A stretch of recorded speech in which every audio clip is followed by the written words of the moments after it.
game players, how are you guys god darn doing?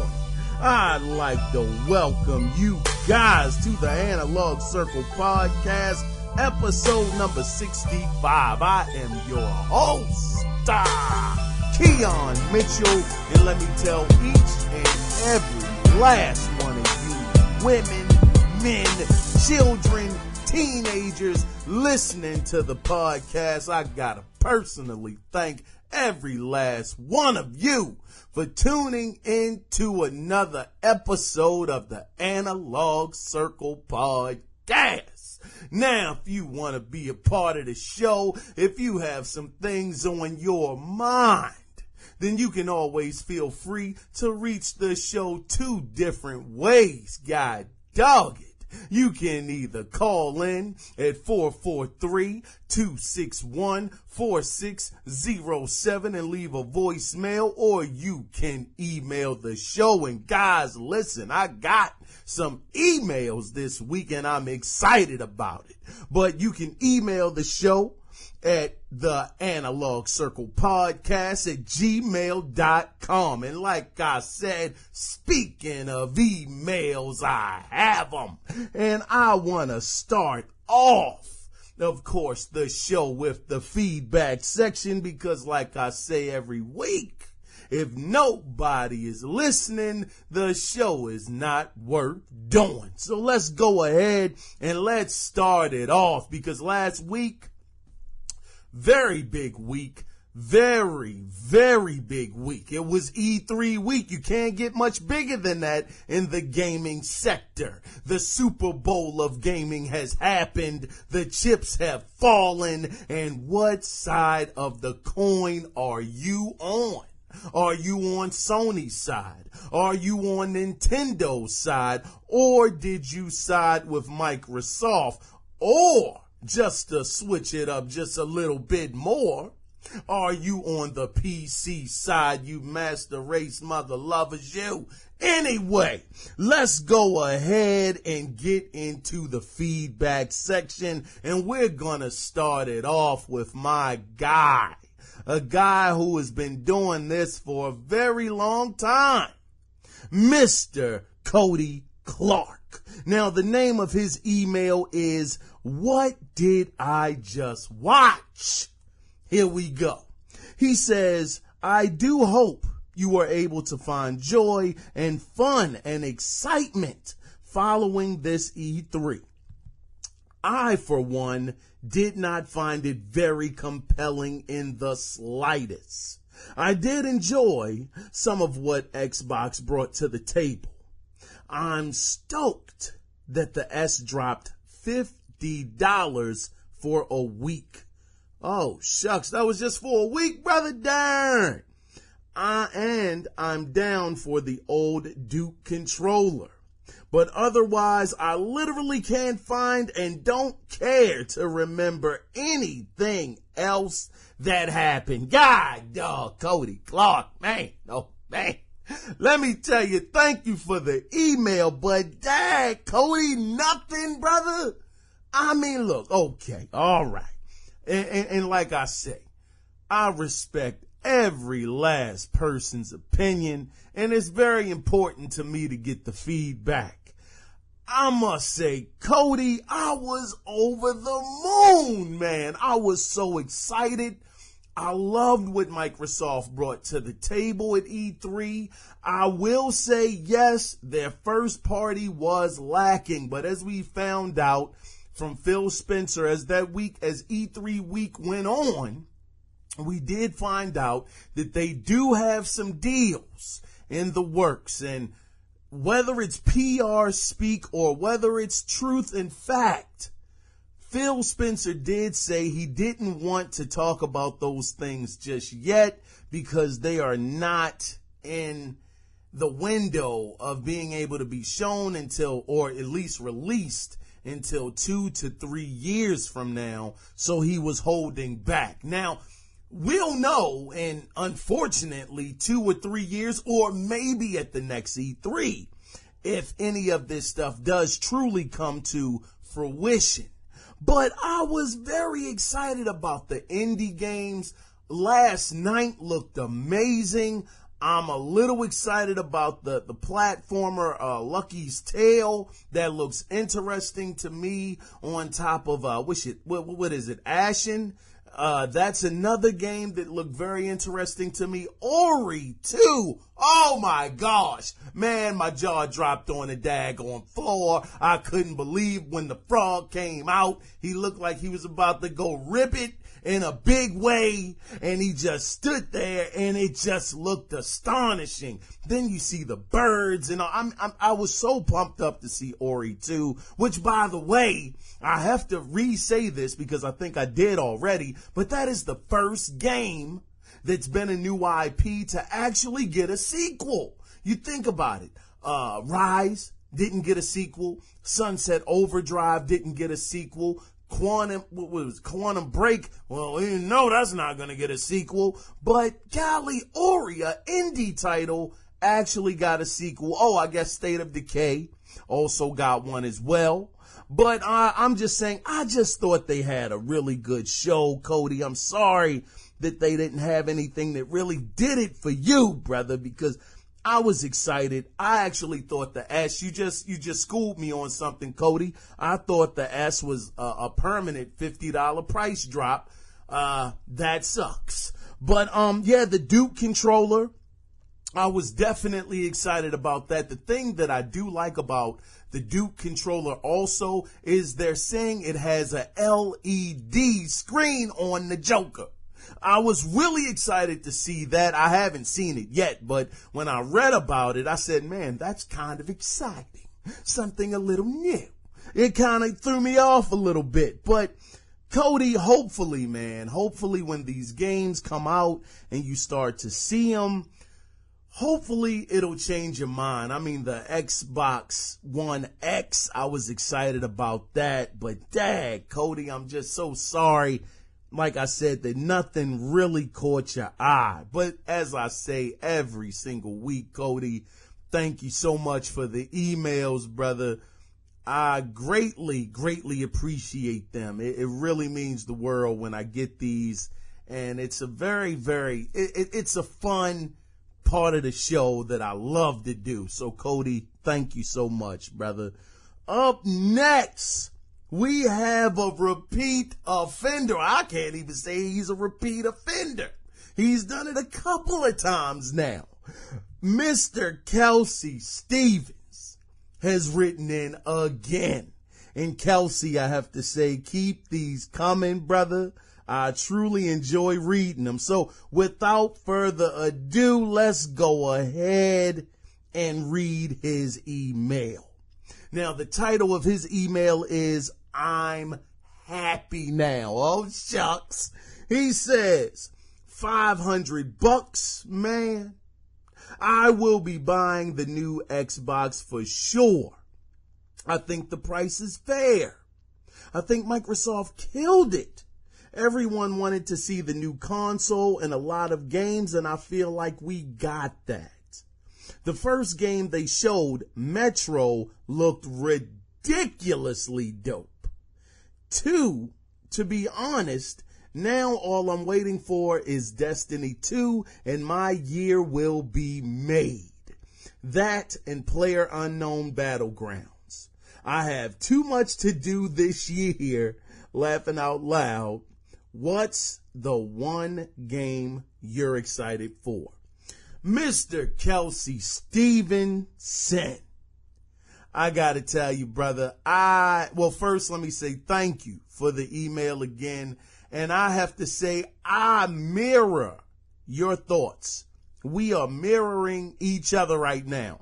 I thought that the $500 price point was fair. I didn't think it was going to be anything less. If you would listen, actually, Cody Clark and Mastino Davis, we had actually had a roundtable discussion about this with each other, and we were asking, well, how much do you think it's going to be? And all three of us had said $500, and that was about 2 months, not 2 months, but during that time when Digital Foundry had actually got their hands on the Xbox One X. hardware. So I thought that it was always going to be that way. Of course, $400, that was the dream price. That was what, I was really, really hoping for. But realistically, I didn't think they were going to hit that price point. So just like you, Kelsey, for what you're getting under the hood, I think it's more than fair. They were having a PC build, not a contest, but a comparison of how much would it be to actually build a PC with the same specs as the Scorpio, and it was well over $1,000. It was well over double the price of what it costs to get the Xbox One X. Outside of that, like you said, Kelsey, Metro did look ridiculous. When that came up on the screen, I'm going to be honest with you, Kelsey. I'm going to be completely and utterly honest with you. When I saw it at first, I said, man, that looks like Metro. It's something about the scenery. It's something about the game, something on how the gun looks. This looks like Metro, but I'm not 100% sure. And when that daggone, what was he? I don't know if he was a wolf man, rat, gorilla, ape. I don't know what the heck it was. Some kind of rat looking human that had legs that were standing upright. When he tried to bust through the door and you could see the saliva and all coming out of his mouth as he's trying to bite your hand through the daggone door, not through the door, but around the door, and he slammed it. I said, God, dog, this game looks so sensational. So I was with you, man. Totally with you. I actually might have to pick this up. I mean, dead serious. I might have to give this a go. Now, I have seen Metro before. It looked like a very interesting game. To my knowledge, I could be wrong, but I believe the game is taking place in Russia somewhere. It's cold outside and all kinds of other stuff, and you fighting for your life in the subway or in tunnels and some stuff. But either way, man, it looks great. It looks fantastic. I'm pumped up for it, man. Outside of that, Destiny 2, I'm not really a Destiny player. Like I told you, Kelsey, I'm a scrub online, brother. I get washed.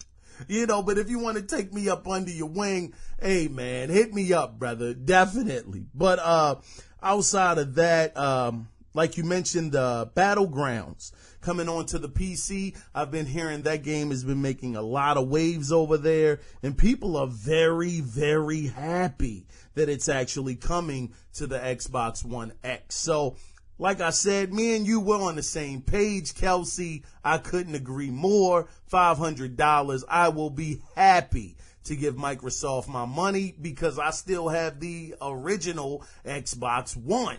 So it's not like I spent money on the S and feel like I'm getting robbed. I've been waiting on it. So $500, not a big deal. I'd be happy to put it down. But Kelsey, like I always say, brother, and like I said, thank you for the emails, man. Keep them coming. I need them in my life. And by the way, I did get your comment in the Analog Circle Facebook group when you were talking about Anthem, how you need it in your life. Brother, I need it too. Now, moving on to the final email. I got an email from the guy. Yeah. From one of, actually, the very first indie developer I ever had on the show. That's right, Mr. Goose. He actually wrote in, and it always thrills me to read Goose's emails. And like I said, it's just appreciated just to hear the feedback from you guys. So let's get into Mr. Goose's email. Now, the name of his email is Post E3, and I saved yours, Goose, because you had a lot to say, brother. So everybody button up or fasten your seatbelt and hold on. Now, here we go. He says, howdy, Kiaun. Thanks a billion for all the E3 reaction coverage for all the conferences. Much appreciated, brother. Hey, thank you for listening. He says, I am post second eye surgery, recovery right now. Oh, wow. He says, and I can't handle playing video games or watching TV yet. So the more audio, the better. I am a bit disappointed in E3 this year. Microsoft clearly won, but it was a meager victory. With Nintendo still trying to figure out what the internet is, and Sony passing out drunk on stage, this didn't add up to much of a fight between the big three. Though the weird thing about the Microsoft conference is that the more I think about it, the more angrier I get about it. I don't care about the Xbox One X's price tag. I'd buy whatever the largest, priciest version is they offer. For fighting's sake, I wanted them to price it at $399 so everybody could rally behind it with little hesitation. Also, since Microsoft spent zero money on ads all year, you figure they could afford to knock the $100 off.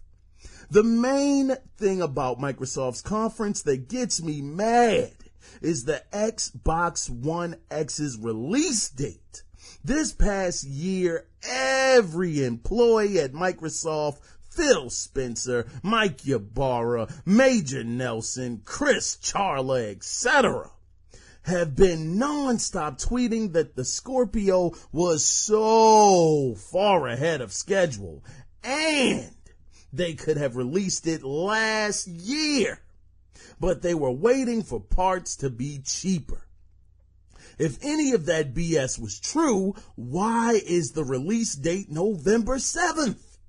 If the Scorpio had been, and I quote, just on time, end of quote, would we have seen a spring 2018 release? None of this adds up. We should be getting Xbox One X this August, and the pre-orders should have been live from the moment they announced it at the show. Last year's Xbox show was the quote-unquote, we heard you to gamers and developers. But this year's conference was the quote-unquote, we heard you for the trash of ad-driven media websites. Microsoft was so obsessed with the name of the Scorpio leaking that they didn't even file the trademarks and FCC filing until the day of the show. Garbage. Ad-driven media sites have been screaming that if Scorpio doesn't launch with an exclusive game, then there is no reason to buy it. So Microsoft has decided that the Scorpio has to launch with Crackdown 3. But it is BS that Microsoft is listening to ad-driven gaming sites over us as gamers. All the trash-driven sites do is scream that if Microsoft doesn't do what they say, then Microsoft fails. But every time Microsoft does what ad-driven media says, they just move the goalposts further away.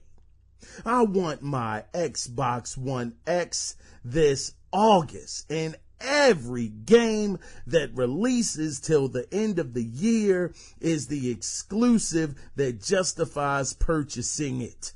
Rant, rant, rant. Anyway, keep up the great work as always, Kiaun. Goose. Goose, let me tell you something, brother. God dog, man, this was a long one, and I appreciate it. That's why I waited and saved yours to the end. Now, this is a lot to unpack, brother, and I'm going to tell you, I don't even know where to start. I guess I'll start at the beginning and wishing you well wishes for your eye surgery.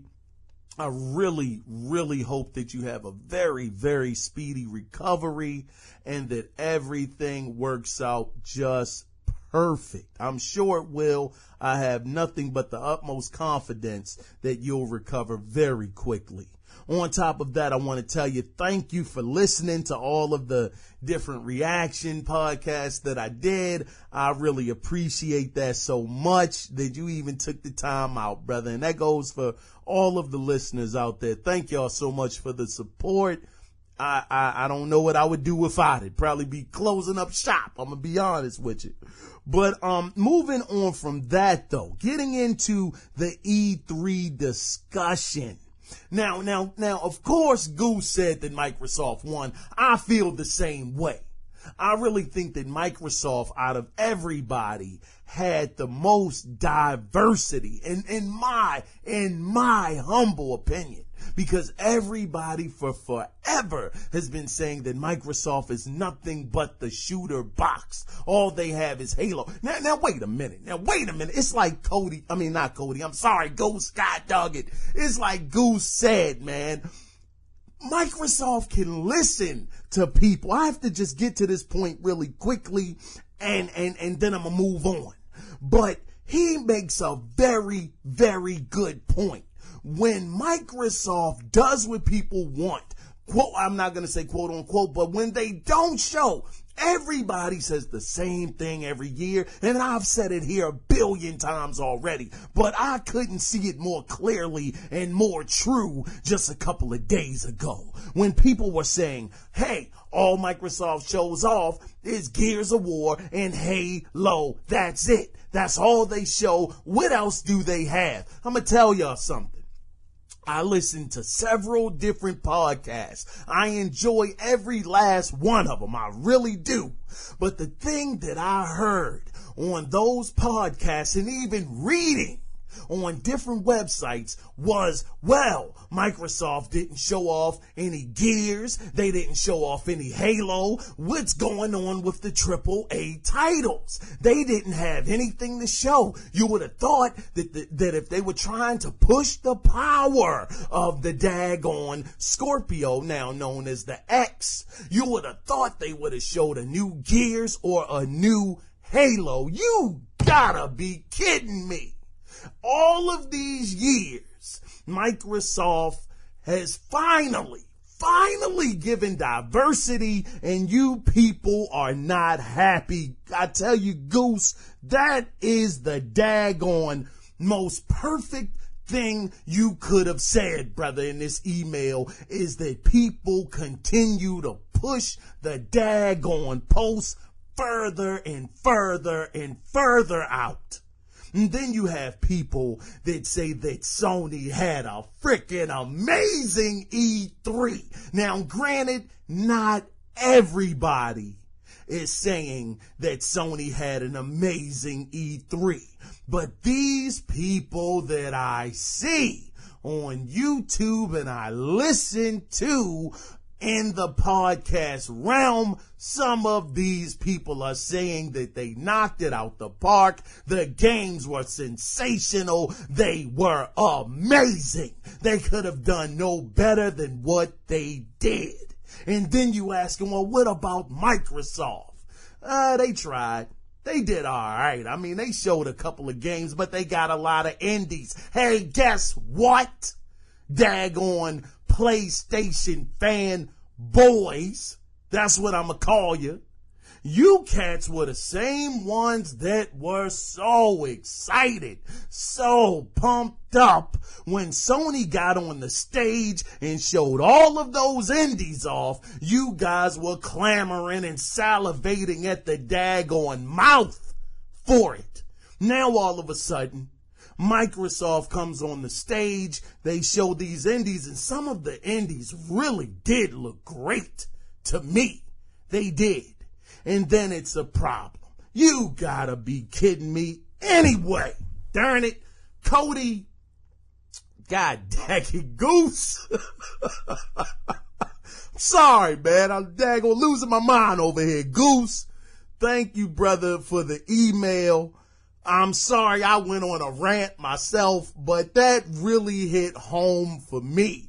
All of the rhetoric that I've been seeing on the internet. Now, it's on both sides. It's not just Sony. It's Microsoft. Some guys are losing their minds and whatnot. And I know everybody has a preference. I have a preference. Xbox is my preference. But I am a lover of games first. But anyway, god dang. Goose, thank you for the email, brother. I spent a lot of time on this one. So I'm going to tell you right now, brother, the show is going to be a little longer than an hour.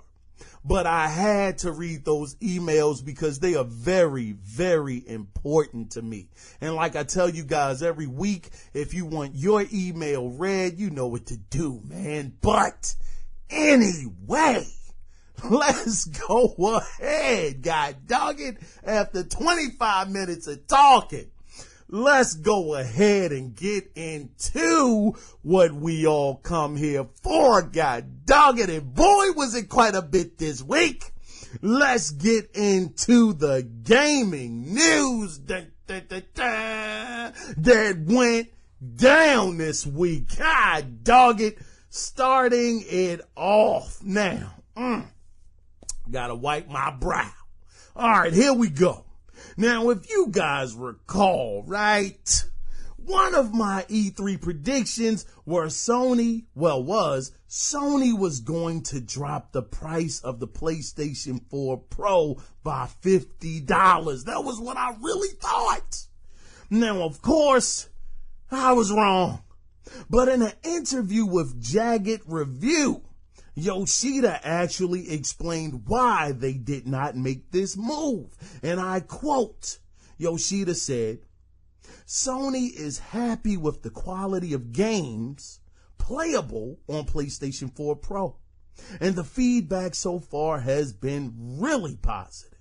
He continued to say, people are very, very happy with PlayStation 4 Pro, so we don't have any plans to change the price. End of quote. Now, what I'm thinking right now, and I know people have been talking, I've been talking.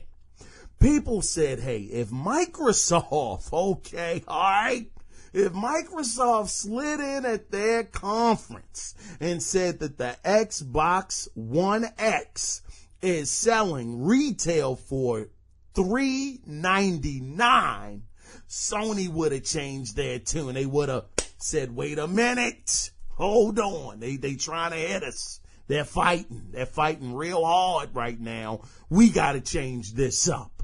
So I do believe, though, that at holiday season, when the Xbox One X is out there, depending on what the temperature is for the console, and I really believe wholeheartedly, not putting on a fanboy hat at all here, but just the tech, just going off of the tech, I really believe that the Xbox One X will have a successful holiday season. I believe that the Xbox brand will have a very, very good holiday season. I know Sony will as well. They've been killing it the whole darn time, so it's no doubt about it.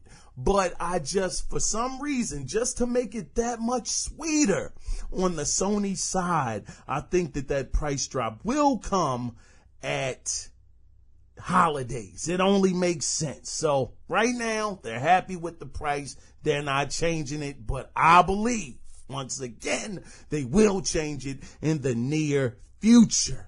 Moving on into some VR news. Now, it looks like The Walking Dead will be getting some VR love. Can you believe it? God darn it. Now, there is a new partnership in place between Skybound Entertainment and game developer Skydance Interactive.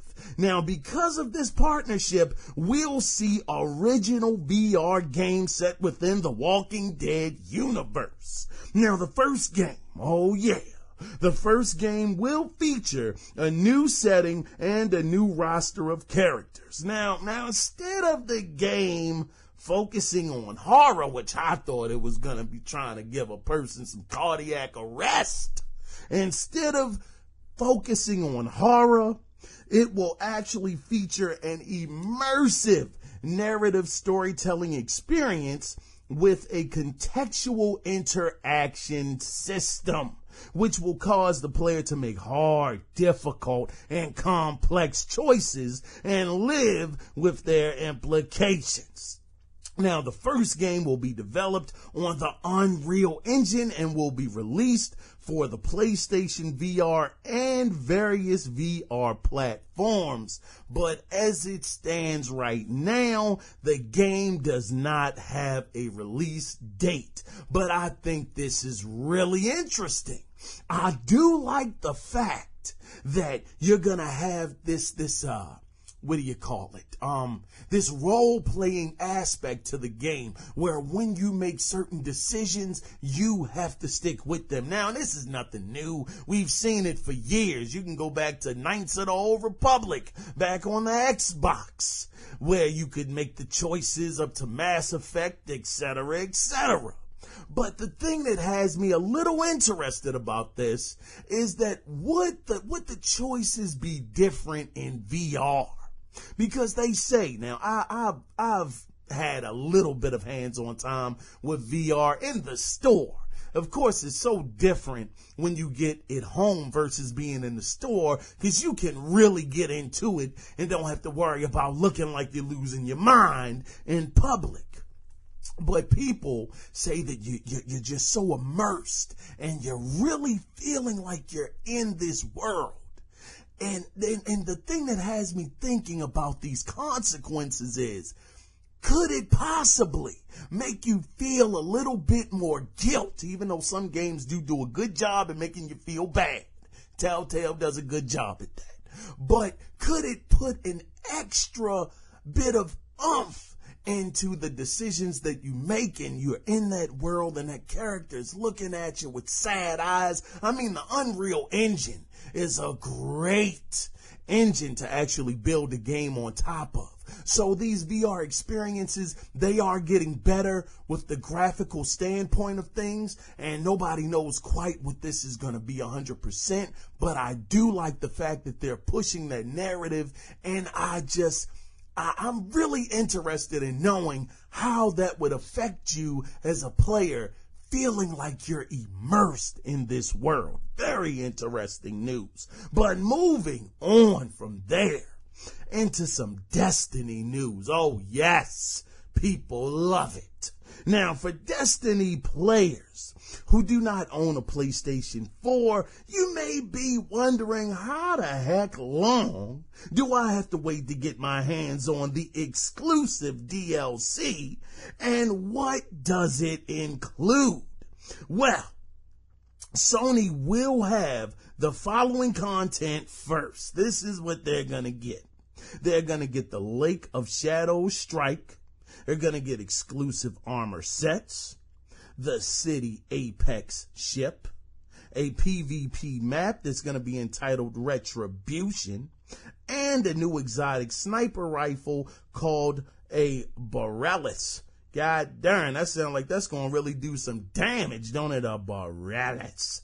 Man, now all this content will be exclusive until at least, now keep in mind they are saying until at least fall of 2018, which says to me that some stuff may come before the fall. You might get some stuff in the spring, you might get some stuff in the summer, it just depends. But at the very latest, you're gonna be getting it at least to the fall of, oh shoot, wait a minute, I might have read that a little wrong.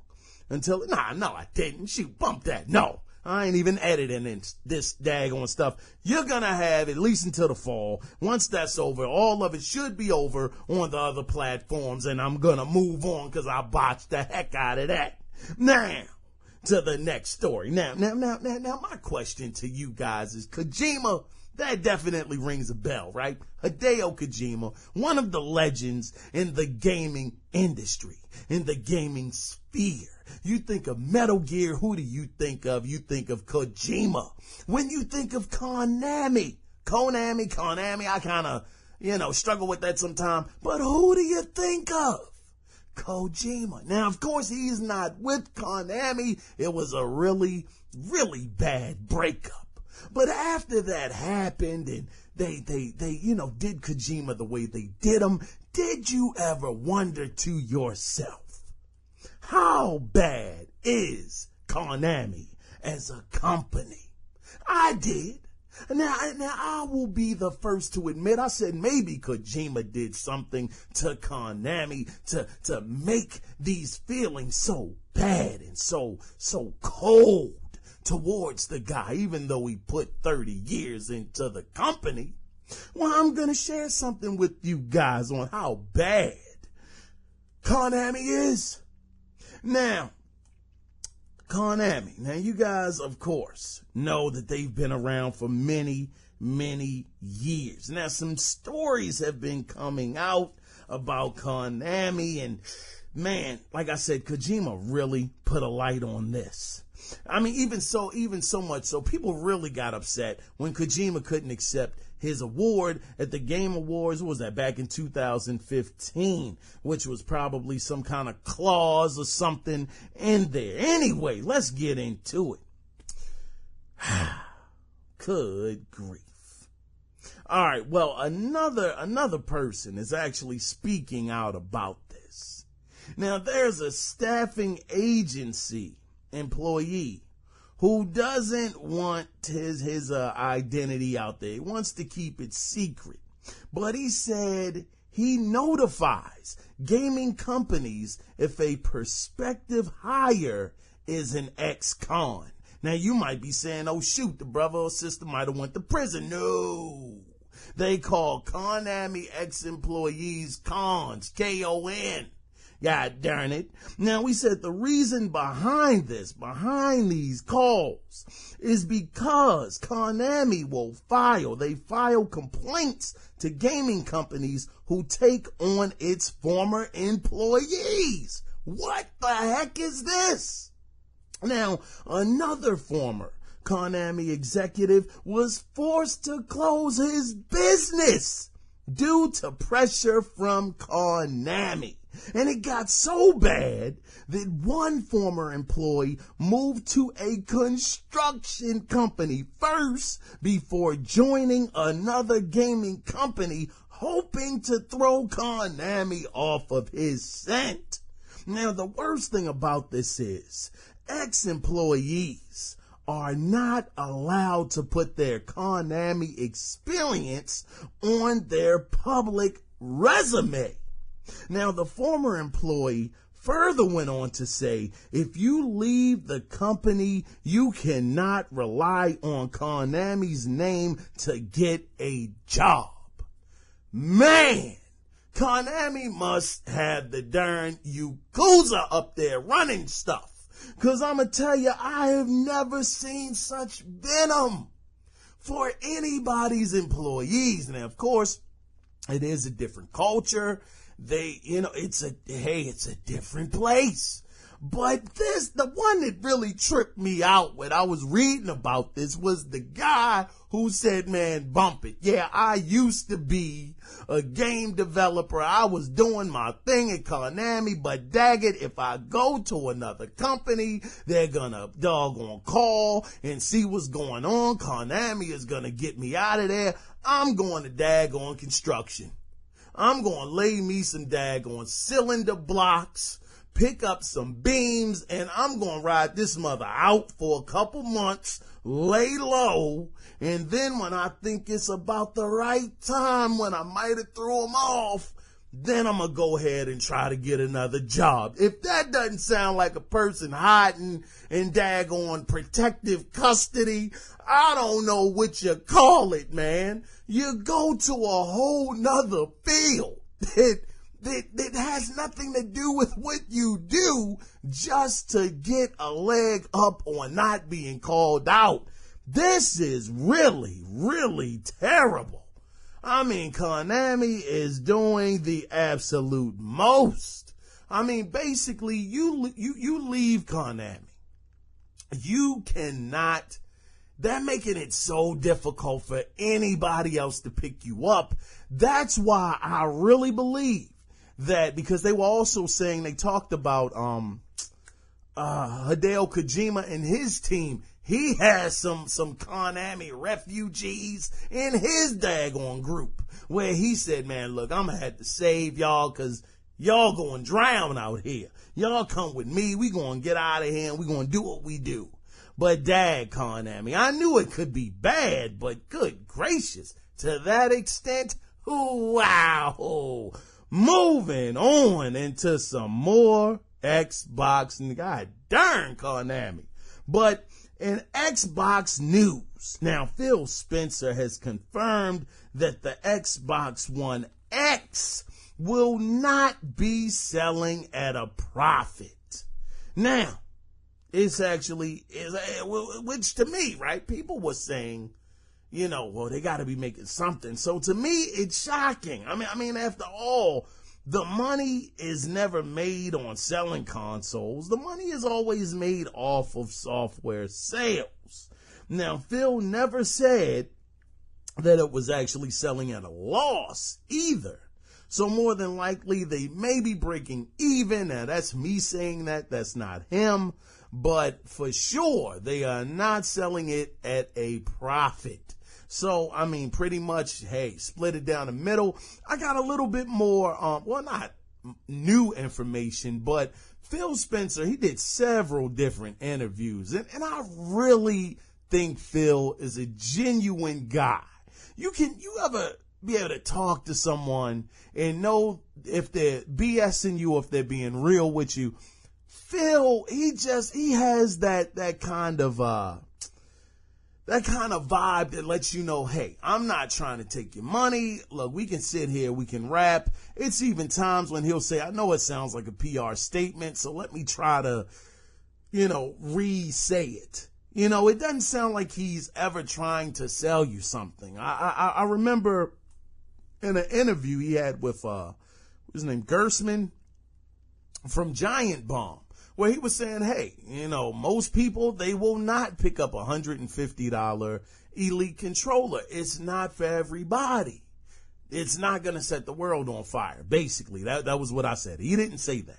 But he was saying, but it is a demographic out there that will pay that much for it. So we're just trying to cater to that demographic. Like you have guys on the PC. They get the Titan X. It costs a lot of money, but that's what they want to get. So Phil was basically saying we want to just offer the same thing. It's not for everybody. The Xbox One S will be the highest selling console. We're banking on it. We're expecting it to be the higher selling console. But for the people that care about frames per second, that care about resolution, that want the best performance, you can get the Xbox One X at a premium price. So it's always been really good to hear Phil speak. So when I hear him say that they're not making a profit off of this, I kind of believe it. Some people, of course, are always going to be overly critical and say that Phil is this, that, and the third. But, you can't please everybody. Anyway, it's not selling at a profit. Moving on. Now, Sony, back to Sony again. Sony's press conference had some people that were a little let down. They were. Some people were unimpressed and confused as to why their conference was shorter than usual. Now, Sony's worldwide studio president, Mr. Shuhei Yoshida, had this to say regarding the length of the conference. And I quote, "There are things we have held we chose not to show during this E3. End of quote. Now, actually, that's not the end of the quote. He continues to say, there will be some more news coming out from our teams later this year. So, that's the end of the quote. But, this is not really difficult, and I'm not really jumping on Sony. You know, what I think happened with Sony was, just like everybody knows, it's finally catching up to them. All of those different E3s, they kept showing all of these games, all of the stuff that fans wanted to see. Things that were dreams, things that were hopes, things that were gaming myths at one time. They showed those things. Final Fantasy VII Remake, you can't get any bigger than that. But what happened with that? That fell through the cracks. You're going to be waiting about 3 more years for that one. When they showed Shenmue, another fan favorite, everybody, like I said, jumped out of their seat and was so excited. Next thing you know, daggone, what's his name? I can't use Suzuki. He's saying, we're not going to be at E3. We ain't going to be able to make it. We're going to see y'all later, though. That didn't show. Kingdom Hearts 3. God darn. The list can go on and on. So basically, Sony pinned themselves in a corner. You can only show so much amazing stuff until you run out. People thought I was trolling right after E3, not E3, but PSX. It was a genuine question. I was asking, what does Sony have to show at E3? People said, man, you're tripping. They do it every year. This is Sony. Sony has 1 million IPs. You won't be let down. They'll have a ton to show. And we get to E3, and yeah, Shadow of the Colossus is being remade for a second time. Okay, I didn't see that coming, but that's not new. That's nothing new, and people were expecting so much more because Sony has set the bar so high. The day before, Sunday night, when Microsoft wrapped up their conference, everybody, when I say everybody, I don't literally mean everybody, but the big majority of people that I listened to after their conference was over, everybody was saying the same thing. After that conference, you can only imagine what Sony is going to bring to the table. Sony is getting ready to stomp that Microsoft trash and get it out of here. That's all you heard. The conference wasn't over an hour ago, and people were saying Sony has it in the bag. Now it's time to really show and prove. And I'm not saying Sony is not doing it. They do have the games. They do have some good ones. God of War, I will be buying it. Day one, I will be there.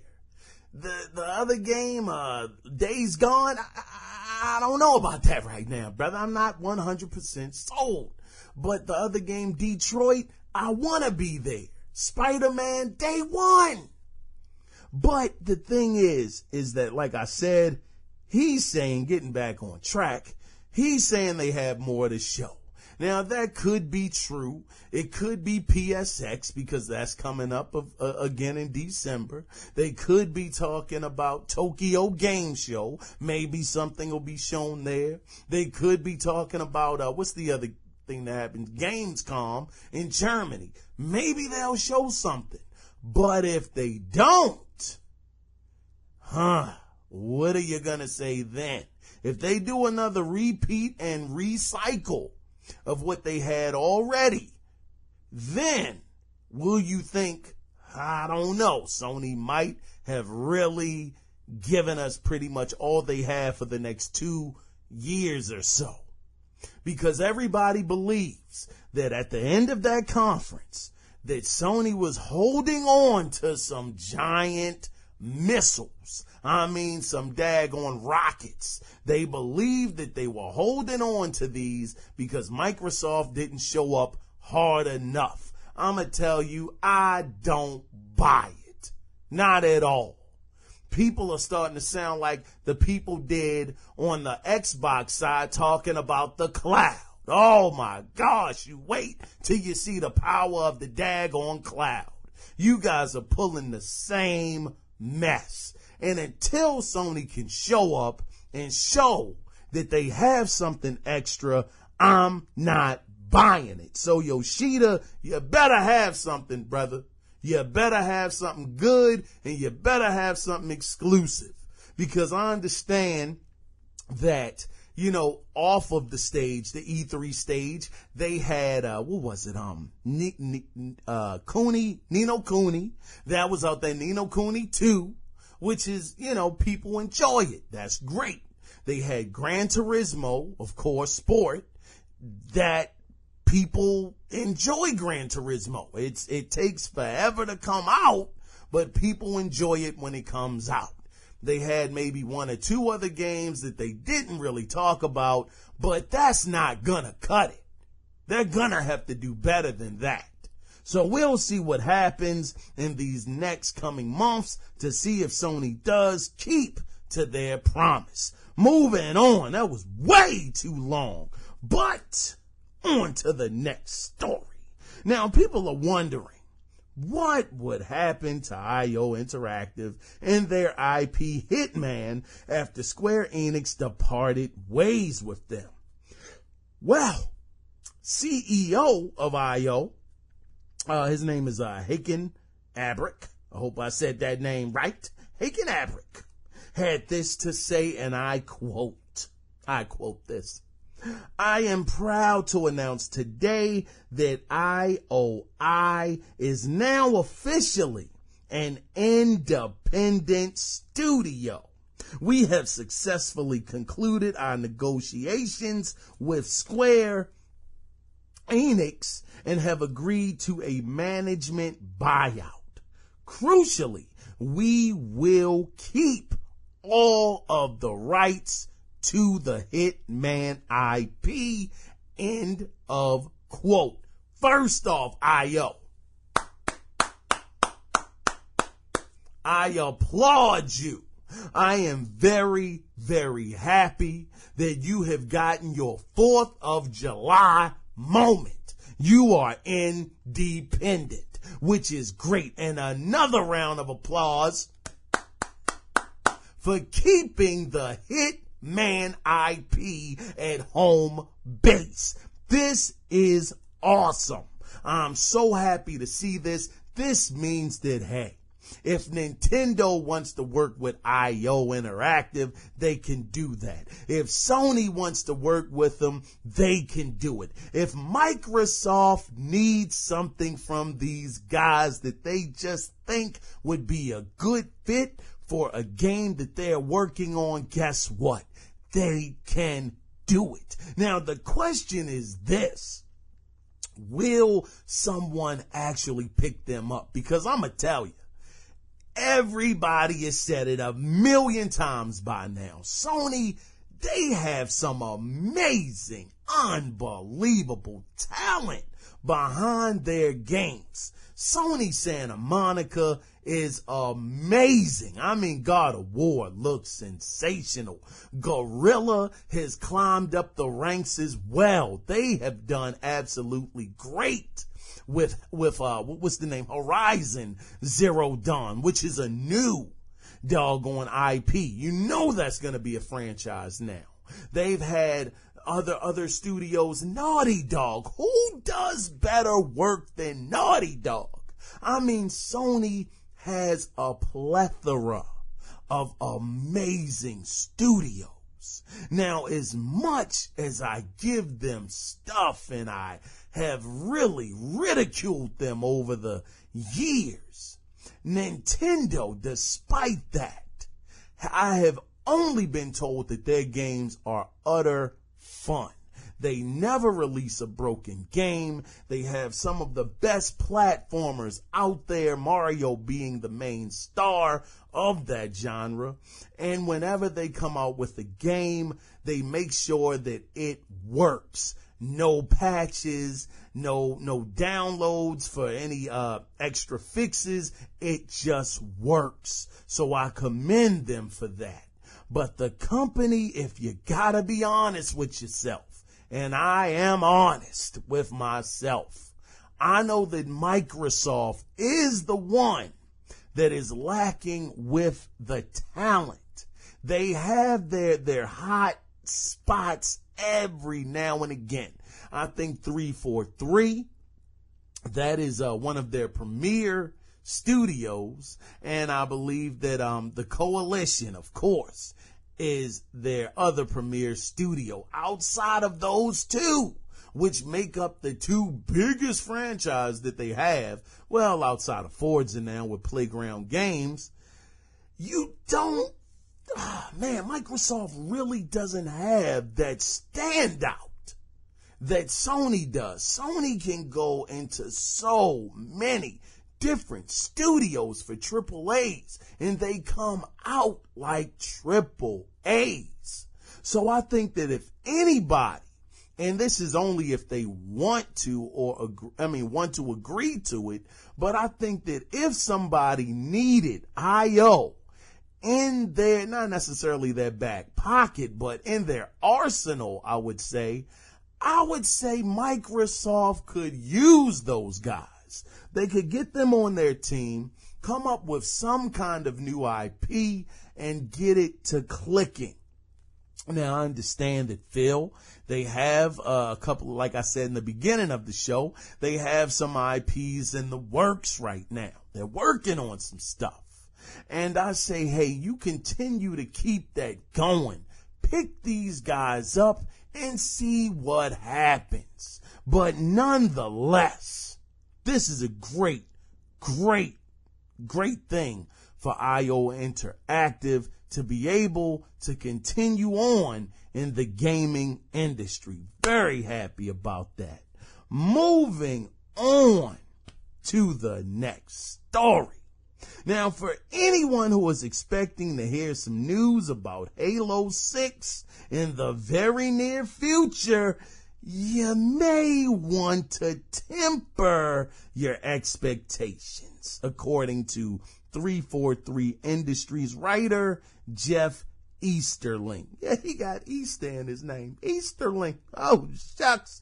Now, he actually said, and I quote, "While there's little to nothing that can be said on the front, it's been made clear that we won't be talking about Halo's next major title for quite some time. And no, that doesn't mean Gamescom or PAX. Trust us, when we're ready to begin pulling back the proverbial curtain, you'll know it. It won't be soon." You know, people, and the quote, by the way, you know, people always like to say, hey, okay, they don't mean now, but they mean at the next big event that this is gonna happen. He's letting you guys know, no, don't expect anything unless we tell you that this is happening. Temper your expectations. We're a ways out. Just hold on. Now, something interesting about this quote, though, that I want to point out, which you might have heard me say a little different. He actually says that they won't be talking about Halo's next major title. Now, we know that Microsoft, they had said something about some kind of Halo announcement. Now, who knows? Maybe that announcement was the DLC for Halo Wars 2. Maybe that was the extent of it, and that was it. And I'm looking too deep into it. But the thing is that he said the next major title, which is Halo 6, of course. Maybe it's still a spinoff coming. I said coming. Wow. Oh, shoot. Anyway, maybe it's a spinoff coming or a Legos game. I don't know. Just something in the Halo lore, but we will see. Moving on. God dang it. Yeah, it's going to be over an hour, y'all. We are pushing the hour mark in like seconds. Anyway, moving on though. In Detroit, Become Human news. news. Now, if you guys remember, there was no release date given at the end of the demo. But in an interview with GameSpot, David Cage did reveal, and I quote, "It will be next year." So people who have been looking forward to the game, who are wondering when is it coming out, it's definitely coming out, according to David Cage. Now, he's the director and the writer on this one. Next year. Moving on. I'm going to try to speed this up now. God dog it. Now, in Sony news, again. Oh, man. The Impatient, which was one of the VR games that were shown being developed by Supermassive Games, is actually a prequel to Until Dawn. Now, the game is going to take place at the Blackwood Sanatorium in the 1950s, where the institution was in its glory days. Now, according to the game's director, Nick Bowen, you won't have to play Until Dawn to get into this game.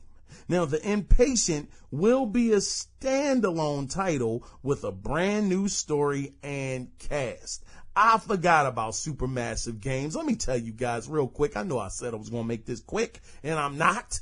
But Supermassive Games, man, they have become a studio that I am looking out for. Like I said, Sony has an abundance of talent over there. And when I tell you Until Dawn was an amazing experience, goodness, I mean it. I've never been so nervous and scared to play a game at night with Turtle Beaches on. The game was absolutely amazing. I mean, just the different choices that you had to make. I can't recommend this game enough. It's $20, brand new at Best Buy. God dang, if you like getting scared and your heart pumping down there out of your chest or the side of your neck, you need to pick this up. But I say that to say, knowing that this team is working on a VR game like this in a daggone sanatorium, oh shucks, man, some people might be getting rushed to the daggone ER in a daggone ambo after this comes out, because I'm telling you, if you played Until Dawn in VR, being immersed in that kind of environment, oh my gosh, if you only can look around left to right and all you can see is the gaming world, good grief, man, you talk about sweating bullets off of your brow, man, that would do it. So I'm excited about this. Am I going to play it? I don't know. I kind of want to live a little longer. You know, I want to live a little bit, so I might pass on this one depending on how scary it gets. And of course, not all of these games that people say are going to be frightening and, oh, it's going to just give you a daggone heart attack. Not all of them are that darn scary. It's a game. But I'm only imagining Until Dawn in a VR setting. Jeez, that could be so something else. Anyway, moving on. Now, PS4 actually regained the top spot for May, being the best-selling console. Now, the number one best-selling game for May was Injustice 2. And according to the NPD, the combined install base of PlayStation 4 and Xbox One beat the combined base of the previous generation by 29%. So right now, the industry, as far as the consoles go, yes, Microsoft is lagging behind by half.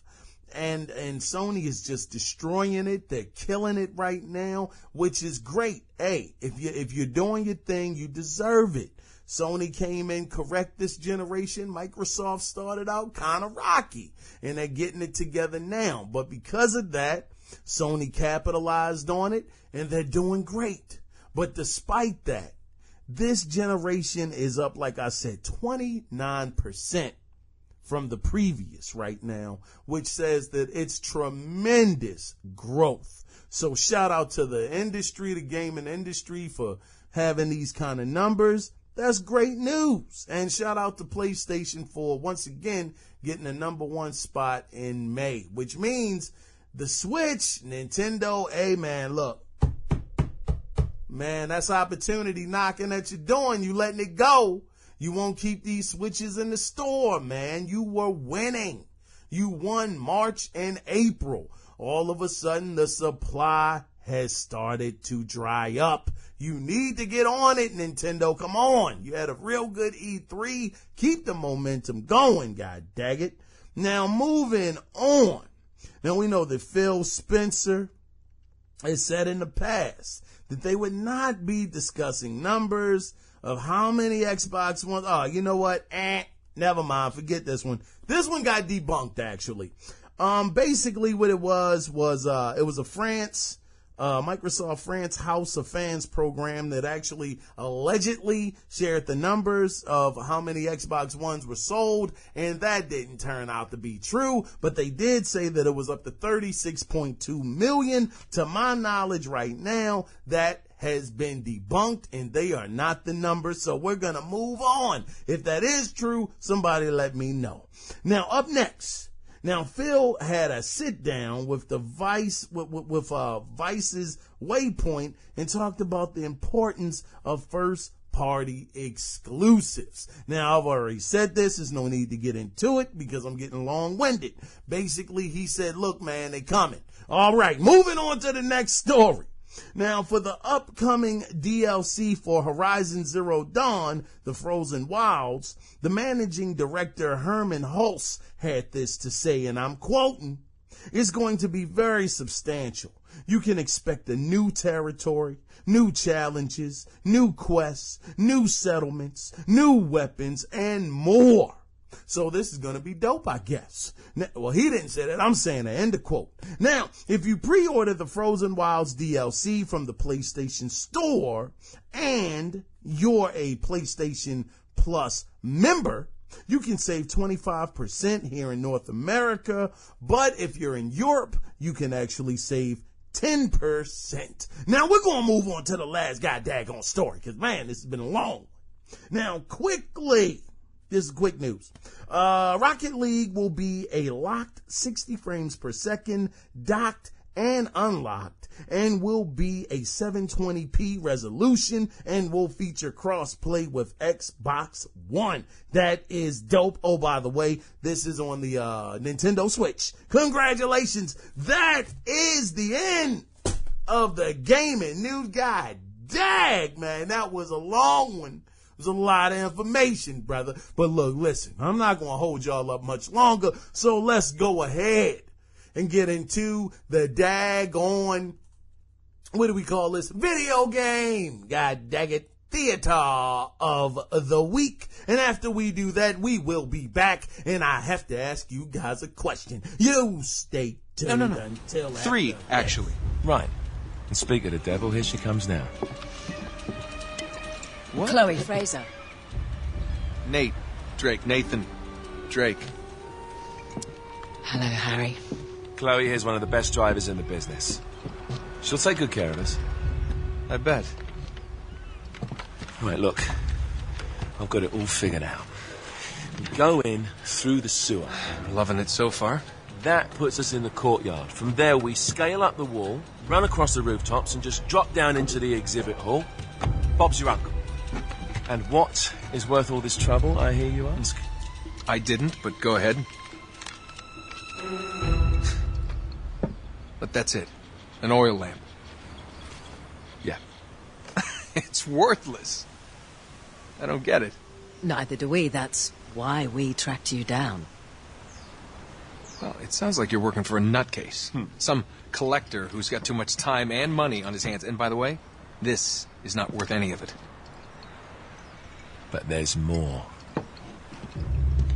How's your 13th century Latin, mate? Where'd you get this? Borrowed it from the files of the nutcase. In Trebizond, we were set upon by thieves. Father, Maffeo, and I were robbed of our greatest treasures. This was written by Marco Polo. Yes, that much we were able to work out. Unfortunately, the rest of it's nonsense. Hey, hold on. So that it should not fall into the wrong hands, I concealed my great sorrow in the unlikeliest place. The light of the great Khan shelters the fate of the 13. See what I mean? It's just gibberish. He's talking about the Lost Fleet. Yeah. I know, someone want to fill me in? Marco Polo leaves China with 600 passengers and 14 ships, loaded down with treasure from Kublai Khan. And he lands in Persia a year and a half later, with only one ship left and only 18 passengers. Now, he recorded every detail of his journey, but he never told... And welcome back, game players. Welcome back. As always, we're in the final section of the podcast. And of course, it is the question of the week. Da-da-da-da. The question I have for you guys this week is this. Which company offered the most at E3? Was it Microsoft having the Xbox One X, as well as Game Pass, as well as the indie titles? Was it EA for Need for Speed and and that other game they showed, the co-op game, that was pretty dope. I like that.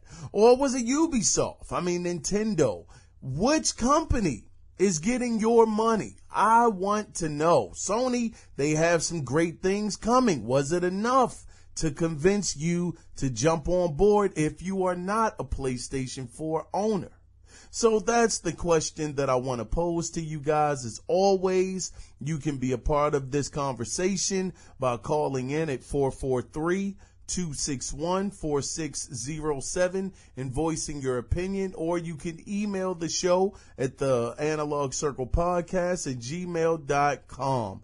Guys, I was your humble host, Kiaun Mitchell, and like I say every single week, thank you guys truly for coming in and spending some time with me, because without you guys listening, what is it worth? What is the show worth? It's not worth doing.